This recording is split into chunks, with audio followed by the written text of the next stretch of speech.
রিদাল্লাহি খায়রুম মিনাল্লাহি ওয়া মিনাত তিজারা কেন? ওয়াল্লাহু খায়রুর রাযিকিন। এই ভালো করে সাথ নিয়ে আর কি খাবেন? আল্লাহু লা ইলাহা ইল্লা হুয়াল হাইয়ুল কাইয়্যুম। আর কি খাবেন?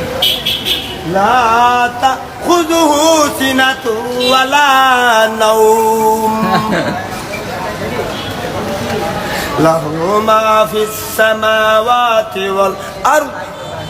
মান যাল্লাযী ইয়াশফাউ ইনদাহু ইল্লা বিইذনিহি।